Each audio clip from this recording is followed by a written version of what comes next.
Përshëndetje të nderuar miqtë e mi. Ja ku po takohemi sërish së bashku për të komentuar atë se çfarë ndodhi ditën e sotme në Durrës.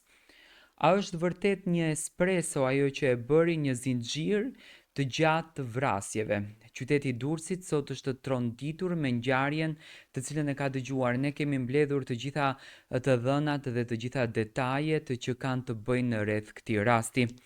Në orët e para të mëngjesit, qetësia e Manëzës u trondit nga një ngjarje e përgjakshme që do të mbetej gjatë në kujtesën e banorëve. Një përleshje e momentit, një debat banal për një kafe, përfundoi me 2 jetë të humbura dhe një histori që tronditi të gjithë vendin. 33 vjeçari Flori Paluçi, i njohur për të kaluarën e tij kriminale, u bë qendra e kësaj tragjedie. Ai ishte ulur në një lokal të qetë në Manës, në një tavolinë bashkë me kamarierin e lokalit. Duket se gjithçka filloi nga një keqkuptim i vogël, që brenda pak sekondash u kthye në një shpërthim dhunë fatale. Do me thënë, Flori Paluçi, i cili dyshohet për gjithë këtë ngjarje, ka qenë i ulur me kamarierin e lokalit në një nga lokalet e Manëzës dhe aty ka nisur e gjithë situata. Në lokalin modest ndodheshin edhe 2 të rinj të tjerë, Arianit Kurti, vetëm 23 vjeç, dhe Daniel Pepa, 21 vjeç, të cilët kishin ardhur për të pirë një kafe mëngjesi. Kur Danieli kërkoi të porosiste, sipas dëshmitarëve gjithmonë, shërbimi u vonua apo ndoshta u refuzua. Fjalët e para të mpreta, shikimet sfiduese dhe tensioni në ajër ishin preludi i asaj që në fakt do të ndodhte më pas. Në atë moment në debat u përfshi edhe Flori Paluçi, që sipas burimeve ndodhej në tavolinë me kamarierin. Fjalët kaluan në ofendime dhe më pas në një përleshje fizike. Brenda sekondave Paluçi nxori armën e zjarit dhe qëlloi drejt Arianit Kurtit, duke e lënë të vdekur në vend Arianitin në këtë rast. Lokali u mbush me britma, me frikë edhe me panik. Një tragjedi që ndodhi brenda pak çasteve, domethënë pa e menduar fare hiç. Por ngjarja nuk mbaroi këtu. Daniel Pepa, shoku i ngushtë i viktimës, i cili kishte parë gjithçka me sytë e tij, reagoi menjëherë. Ai kapi armën dhe i pushtuar nga zemërimi dhe tronditja, qëlloi drejt Paluçit. Të shtënat ishin të shumta dhe për pak sekonda edhe Paluçi mbeti i vdekur. Një skenë që më shumë i ngjante një filmi kriminal sesa një mëngjesi të zakonshëm në qytetin e qetë të Durrësit.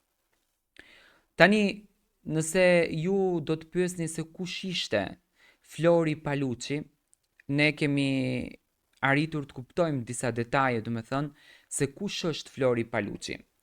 Pas vdekjes së tij, mediat dhe policia zbuluan se Flori Paluçi nuk ishte një emër i panjohur për autoritetet. Ai kishte një dosje kriminale të pasur e cila datonte që nga viti 2015, ku ishte arrestuar në Itali. Sipas raportimeve të mediave italiane, Paluçi ishte pjesë e një bande të strukturuar grabitësish që vepronte në disa qytete të Italisë së Veriut, përfshirë Ravenën dhe Alfonsinën. Grupi përbëhej nga 6 shtetas italian, kryesisht sicilian, dhe Flori Paluçi ishte i vetmi shqiptar në atë rjet kriminal. Metoda e tyre ishte e veçantë dhe brutale njëkohësisht. Ata hapnin vrima në muret e bizneseve gjatë natës, duke depërtuar brenda pa u diktuar nga alarmet apo kamerat e sigurisë. Në vetëm 20 ditë veprimtari, grupi kishte arritur të vidhte sende me vlerë mbi 200.000 euro, kryesisht bizhuteri, para dhe orë luksoze. Pas hetimit disa mujor, policia italiane zbuloi bandën dhe arrestoi të gjitha antarët, përfshirë edhe Paluçin. Ai kaloi një periudhë në burg në Itali, por më vonë u rikthye në Shqipëri, ku me sa duket vazhdonte të kishte lidhje me personat e botës së krimit. Edhe pse kishte kaluar disa vite që nga arrestimi në Itali, duket se Flori Paluçi nuk arriti kur të ndahej plotësisht nga rruga e errët që ai në fakt kishte zgjedhur. Burime lokale thonë se ai jetonte mes Manzës dhe Durrësit, shpeshherë në konflikte me persona të tjerë dhe kishte një sjellje të njohur për agresivitetin e tij. Në lagje ai njihej si një djalë problematik, por askush se kishte menduar se historia e tij do të përfundonte në këtë mënyrë. Sipas hetimeve të para, ngjarja nisi për arsye banale, një keqkuptim për një porosi, disa fjalë të rënda dhe ndoshta një ego e plagosur. U kthye në një zinxhir tragjik që mori 2 jetë brenda pak minutash. Pamjet e kamerave të sigurisë të sekuestruara nga policia tregojnë momentet e tensionit, lëvizjet e shpejta dhe të shtënat që pasuan.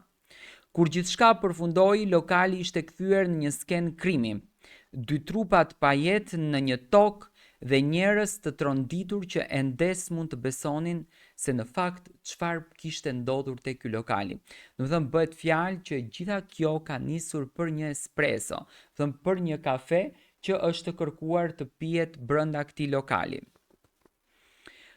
Policia mbriti menjëherë në vend ngjarje duke rrethuar zonën dhe duke nisur hetimet.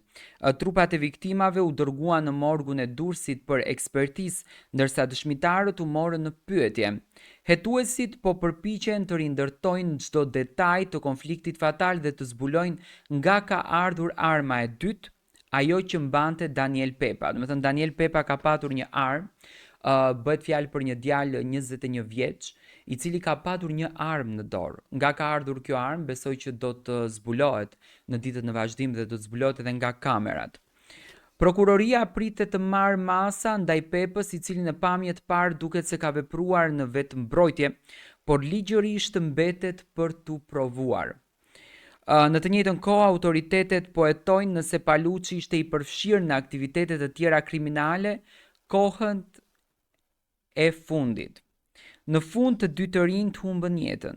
Njëri Arianit Kurti, një djalë 23 vjeç, që sapo kishte nisur jetën e tij, dhe tjetri Flori Paluçi, një burr që nuk arriti kur të largohej nga hijet e së kaluarës.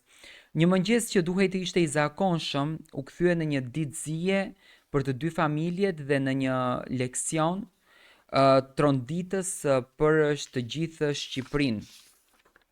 Në fund të kësaj historie mbetet vetëm pyetja e madhe, si mundet një keqkuptim i vogël, një fjalë hedhur kot të marrë 2 jetë. Domethënë 2 jetë i mori një espresso. Nuk e dhes dot makinën e kafes në orën 12, por e dhes pas orës 1. Domethënë këtu nisi e gjithë lufta e madhe që Flori Paluçi dhe Daniel Pepa humbën jetën në këtë lokal modest në zonën e Manezës. A është dhuna bërë tashmë mënyra jonë e reagimit ndaj çdo konflikti? Në fakt këto janë pyetje tani që pyeten nga publiku. Pse të gjitha konfliktet ne shqiptarët duhet t'i kalojmë me dhunë? Pse të gjitha konfliktet duhet t'i kalojmë me armë dhe pse ne nuk mundemi ta kuptojmë tjetrin kur tjetri thotë që nuk është gati kjo pjesa? Domethënë kjo është e çuditshme. Kjo ngjarje në Manës është një pasqyrë e asaj që po ndodh gjithnjë më shpesh, kur egoja, armët dhe zemërimi zëvendësojnë arsyetimin, durimin dhe dialogun. Një mëngjes i përgjakshëm, një debat që u kthye në tragjedi dhe një kujtesë e dhimbshme se jeta mund të ndryshojë në vetëm 5 sekonda. Fatkeqësisht ngjarja në Manës na ka tronditur të gjithëve. Besoj që së shpejti autoritetet shqiptare do të dalin me një deklaratë për të treguar në fakt se çfarë ka ndodhur dhe se si erdhi situata deri këtu për një kafe.